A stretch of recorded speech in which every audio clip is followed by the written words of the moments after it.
Hello everyone, this is Rekha Venkateshwarlu, Assistant Professor of Physics, Government Degree College, Women, Nalgonda. Today I am going to discuss about the topic electrostatics. This is BSc Physics 5th semester electromagnetism syllabus. The plan of my talk is introduction, concept of electric field lines. Then after we will cover the discussion of electric field strength applications. Next, electric flux. Then after electric flux density, lastly we will see the conclusions. So first let us see one by one. What is electric line of force? Before that, I am defining the electric field. For example, this is the charge plus Q. Then the region around the charge in which its influence is called as electric field. Okay. Now, in this electric field, now I am keeping the unit positive charge, that is 1 coulomb charge. So then what happens? This is the unit positive, this is the positive charge, this is the 1 coulomb positive charge. So this can be repelled in this direction, right? So therefore 1 coulomb charge can move in this direction. That represents the electric field line, electric field line or electric line of force. Therefore, we define the electric line of force in such a way that the path followed by the unit charge, which is placed in the electric field, is called as electric field of line. The path followed by 1 coulomb of charge or unit positive charge, which is placed in the electric field, is called electric field of line. Right. Suppose now minus Q charge you consider. This is the field of minus Q charge. Now I am keeping the unit positive charge here. Then what happens? This 1 coulomb charge can be attracted in this direction. That means what? 1 coulomb charge moves in this direction. Therefore, the line of force direction is like that. Due to this, if you see the figures of electric lines of force orientation, due to the isolated point charge, the lines of force always moves away from it like this. That is nothing but they are radially outwards. When you consider the negative charge minus Q, then the lines of force always moves towards itself like this. We say in another words, the lines of force are radially inwards. Okay. Suppose if you consider the like charges plus and plus, right? Then they start from positive charge because of the like charges that can be repelled like this. Repelled like this. So between the charges, there is the empty space. There are no lines of force. Okay. When you consider the unlike charges, some plus and minus, then the line of force start from positive charge and set minus. Therefore, they will be oriented like this. They start from positive charge and set negative charge. Always from the positive charge moves outwards. At negative charge, they ends at negative charge like this. Right? Yes. If you see the properties of electric lines of force, number one, no two lines of force intersect with each other. Because if you imagine like that, at the point of intersection, you can draw the two tangent lines like this. On the curved line of electric line of force, at any point, the direction of field strength is along the tangent line direction like this, like this. So here, if you imagine two lines of force are intersecting, then there will be two tangent lines. So there is two directions for electric field strength at that point. But electric field strength is a vector quantity. Therefore, it is not possible. Hence, no two lines of force intersect with each other. This is the point one. The second point is in the uniform electric field, the lines of force are always parallel and equidistant lines. like this. Example, you can consider the plates of condenser. So this is the positive plate. It is the positive plate. It is the negative plate. Okay. Here lines of force are arranged like this, parallel and equidistant. Hence, the electric field formed between the plates of the condenser is uniform electric field. In non-uniform electric field, they may be straight lines or curved lines. They may be straight lines or curved lines like this. So here all the lines are having the same direction, but the distance between two successive or adjacent lines is changing. That represents physically that the magnitude is changing here, but the direction is constant, though it is non-uniform electric field. The lines may be like this. Here, the direction as well as magnitude both are changing. Therefore, it is also non-uniform electric field. Suppose if the lines of force are oriented like this, what we will observe from this figure, distance between two successive lines is not changing, but the direction is changing because it is a curved line. The tangent line direction changes point to point. Therefore, it is also non-uniform electric field. So one more point we can say from this discussion is the electric lines of force may be straight lines or curved lines. Where the lines of force are crowded, there the field strength is maximum. Where the lines of force are distant, there the field strength will be minimum. Okay. So what I am saying is, due to the positive charge, the lines of force radially outwards. Due to the negative charge, electric lines of force radially inwards. Between opposite charges, always they start from positive charge and set negative charge. Between the like charges, they can repel each other. In the uniform electric field, they are equal, parallel and equidistant lines. In non-uniform, they may be straight lines or curved lines. Because in the uniform electric field, the field strength at every point remains constant, both magnitude and direction. But whereas in the non-uniform electric field, the magnitude may be different point to point. The magnitude may be constant, but the direction may changes. Both magnitude and direction changes. In these three cases, these are the non-uniform electric field. Yes. Now, coming to the next concept is electric field strength. What is that? Electric field strength. Electric field strength. Okay. Yes. How we are defining the electric field strength? Yes. As our previous discussion, suppose that this is the electric field of positive charge plus Q. Now, I am keeping the unit positive charge at the point P in the electric field. Then whatever the force acting on this unit positive charge is representing the field strength at that point. According to Coulomb's inverse square law, you can write that it is 1 by 4 pi epsilon naught, okay, Q into 1 by R square. So this force is equal to field strength at that point.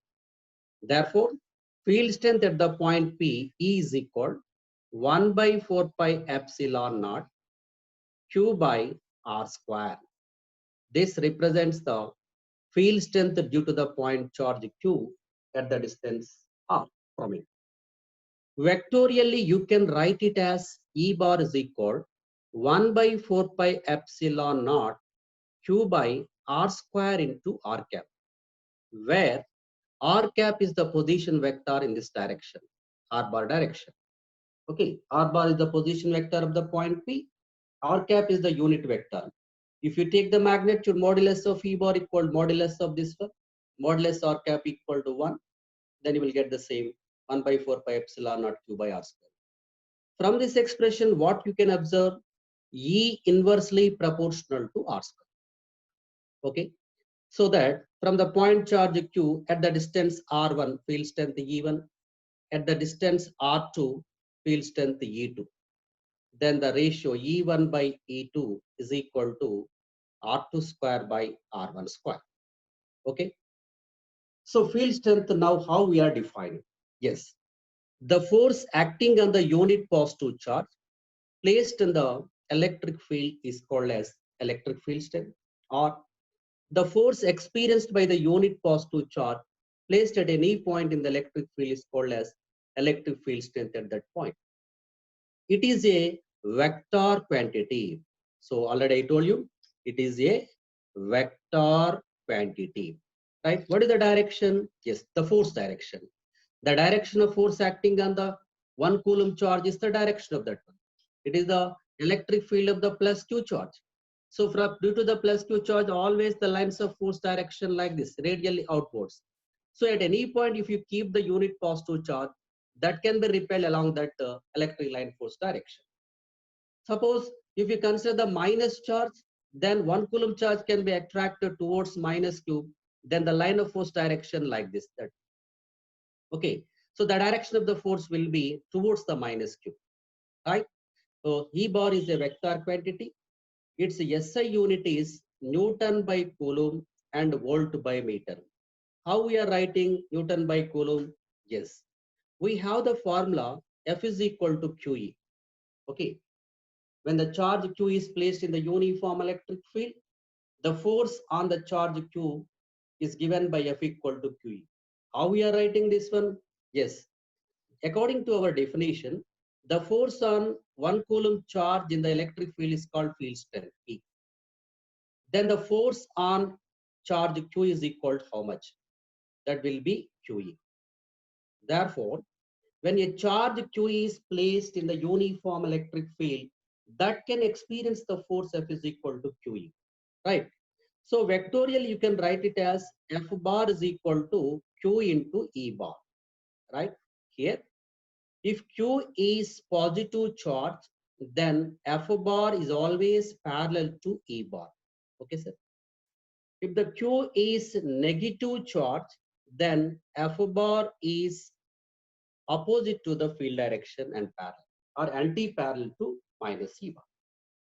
Okay.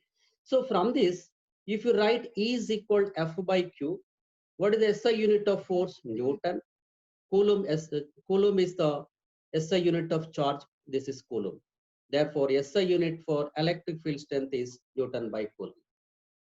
Similarly, the relation between electric field strength and potential difference is given by E equal to V by D.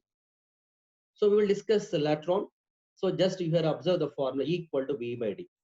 SI unit of potential volt by meter. Hence, there are two SI units you can write. One is Newton by Coulomb, the second one volt per meter. Yes. So this is about electric field strength, right? The force experienced by the unit positive charge on in the electric field is called as field strength at that point, right? It is a vector quantity. SI unit is Newton by Coulomb and R volt per meter. Okay. Next, electric flux. Electric flux. Yes. Now I am considering the positive charge plus Q. This is the point charge. So about around this, I am considering the closed surface in any shape. Okay. Then the lines of force due to the plus Q always moves away from it like this. Okay. The total surface area of this closed surface, say capital A, right? Electric flux is defined as, the total number of lines,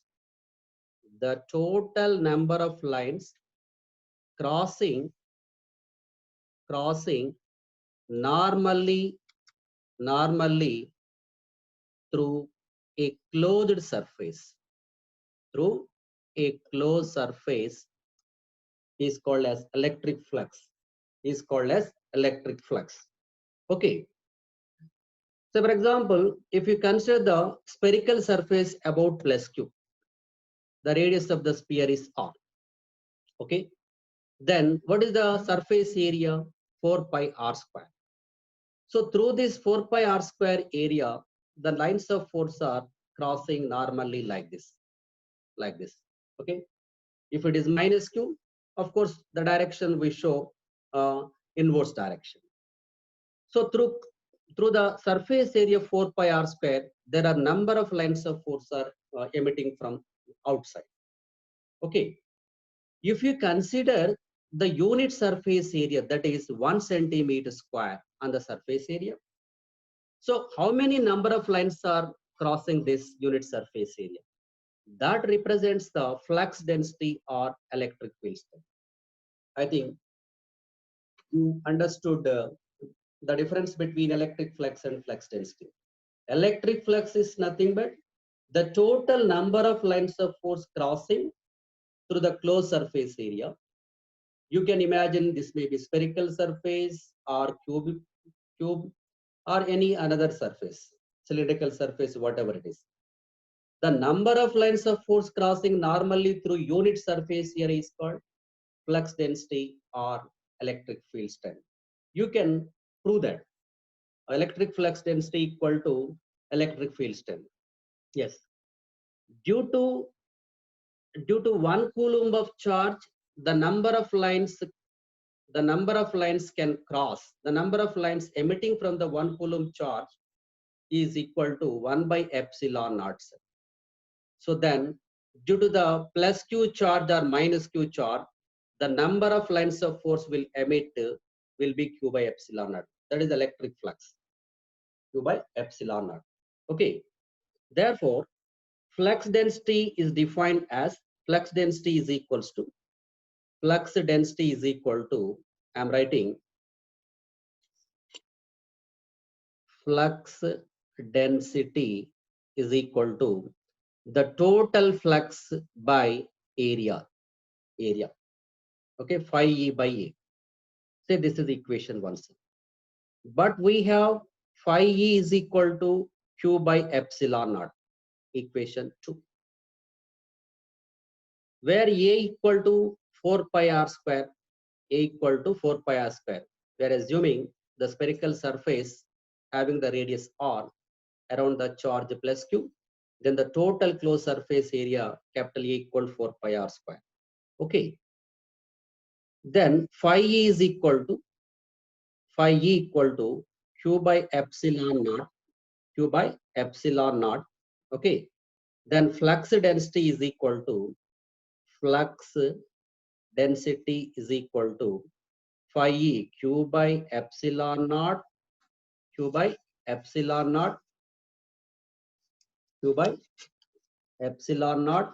by area 4 pi r squares. That equals to 1 by 4 pi epsilon naught q by r square. But 1 by 4 pi epsilon naught q by r square represents what? This is the field strength due to the charge q at the distance r. Okay, so we can write it as this is equal to capital E. Hence, the flux density is equal to electric field strength. Okay, therefore, the electric field strength can be defined as the total number of lines of force crossing normally through unit surface area at any point in the electric field is called as flux density or field strength. Hence, electric field strength is directly proportional to flux density or number of lines of force crossing through unit surface area. Where the lines of forces are crowded, there the field strength will be maximum.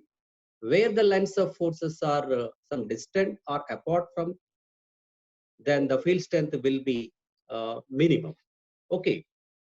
Now, coming to the next concept.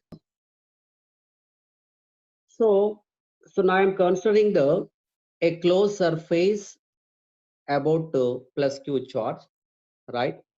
So here I'm taking a small surface area. This is the ds. The direction of this is ds bar. Okay, the direction of this area element is ds bar. The field direction like this, e bar.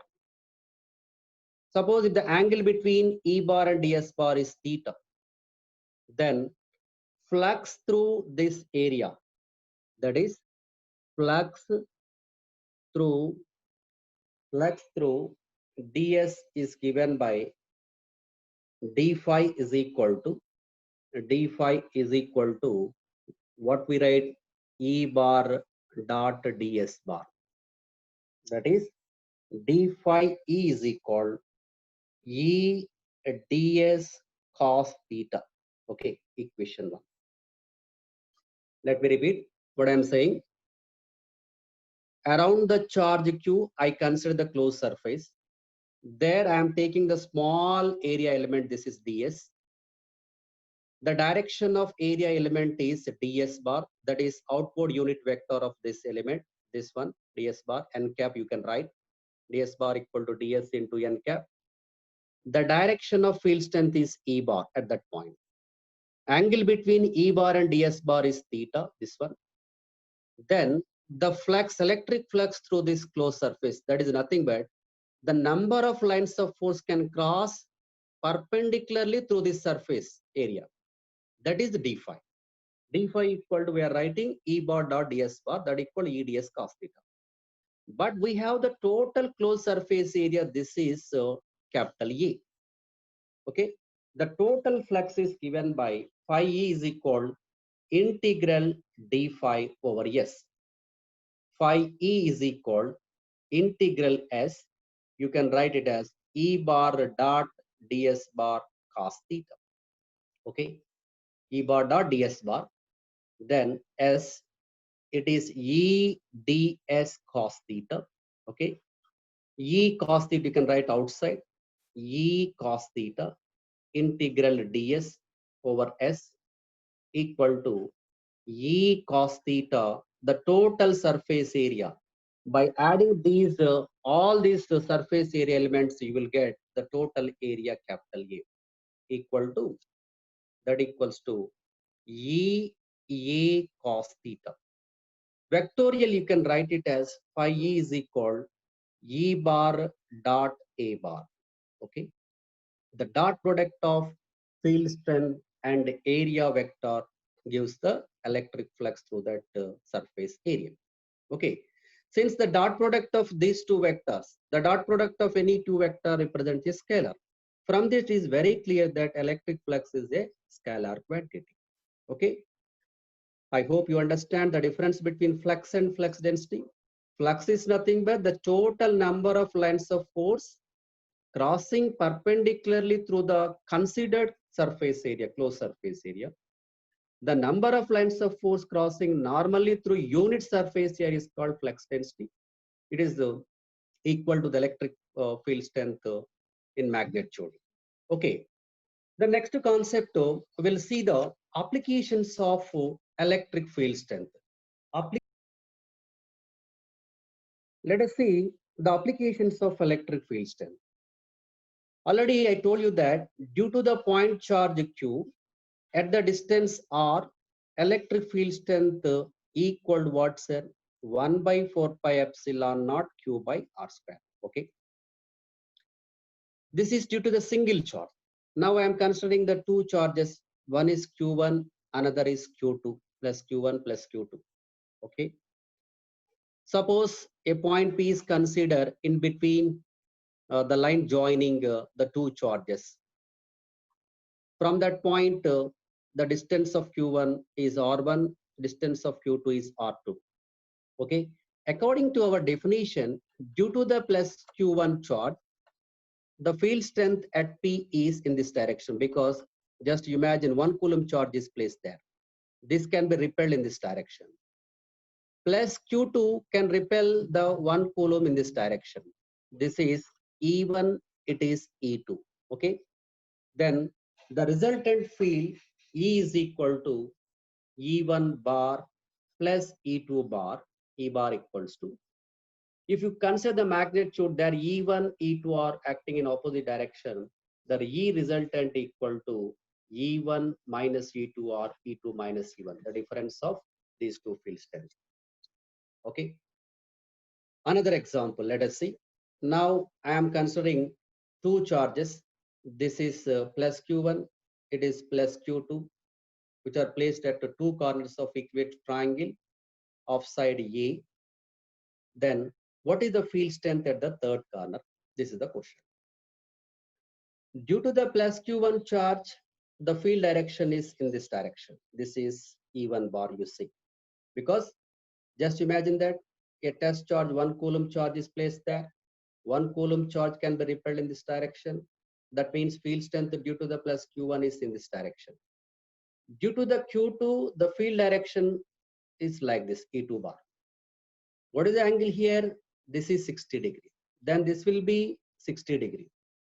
So then resultant field at this point is there are two vectors, E1 bar and another E2 bar, which are acting at angle 60 degree. So by taking these two as adjacent sides of a parallelogram, then you will get the resultant of these two, that is along the diagonal direction, according to law of parallelogram, law of vectors. Hence, E resultant equal under root E1 square plus E2 square plus 2E1 E2 cos theta. 2E1 E2 cos theta. Okay. Now, I will take one more example. Plus Q1 and minus Q2 are situated at two corners of equilateral triangle. The side of the equilateral triangle is A. Okay. The side of equilateral triangle is A. Plus Q1 is here, minus Q2 is here. Now, what is the resultant field strength at the third corner? Say this is the point P. Yes. Just imagine that 1 coulomb charge is placed there. Then that can be repelled in this direction due to the plus Q1. This is the field due to the plus Q1, E1 bar. This unit positive charge can be attracted by minus Q2. That means due to minus Q2 field direction, E2 bar in this direction. Then the resultant direction will be like this. This is angle 60 degree. This is angle 60 degree because equilateral triangle. Then this total angle theta equal to here 120 degree. Right? Now, the same two vectors I am representing here. This is E1 bar, it is E2 bar. Okay. By taking these two as adjacent sides of a parallelogram, just construct the parallelogram, then the diagonal passing through the same point will be like this. This is the resultant field strength at that point. So when theta is equal to 120 degree, here E1, E2 are at angle 120 degrees.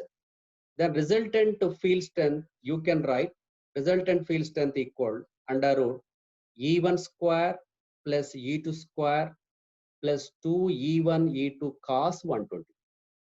E1 you can write E1 equal how much?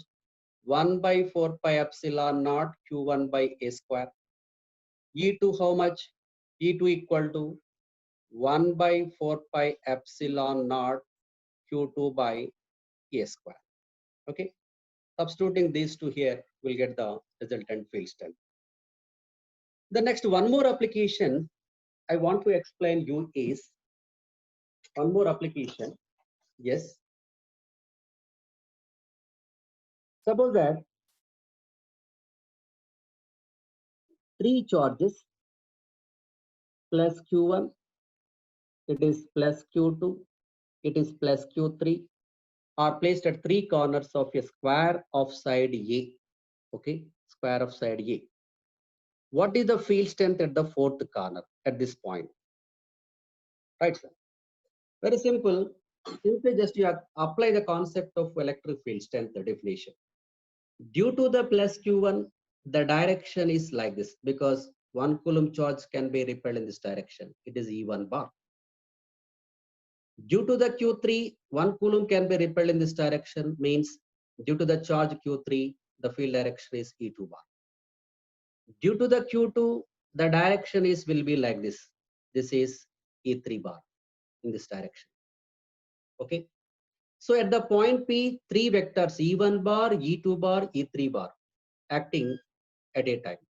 Then the resultant field is given by E1 bar plus E2 bar plus E3 bar. Okay. The resultant of these two will be in this direction, that is root of E1 square plus E2 square. Then resultant electric field strength equal root of E1 square plus E2 square plus E3, because both are in the same direction. So like this, we will see the many more applications. So in the present lecture, what we discussed is the first, we discussed about the concept of electric lines of force. That is, the path followed by the unit positive charge placed in the electric field is called electric line of force, and their properties we covered. Then electric field strength, that is the force experienced by a unit positive charge, which is kept in the electric field, is called field strength at that point. Is a vector quantity, unit Newton by Coulomb and volt per meter. Then we discussed the electric flux concept. Electric flux is nothing but the number of electric lines of force crossing perpendicularly through the given closed surface area. It is a vector scalar quantity. The flux is maximum. It is maximum when the area is perpendicular to the field direction, because when the area is perpendicular to the field direction, then the area vector, that is outward unit vector n cap, is parallel to the field direction. Hence you will get phi maximum equal to E A cos 0 E into E. The flux will be minimum when the area is parallel to the field direction. Then n cap is perpendicular to the field direction. You will get E cos 90 equal to 0. Then flux density we covered. Flux density we covered. That is the number of lines of force crossing normally through unit surface area is called flux density.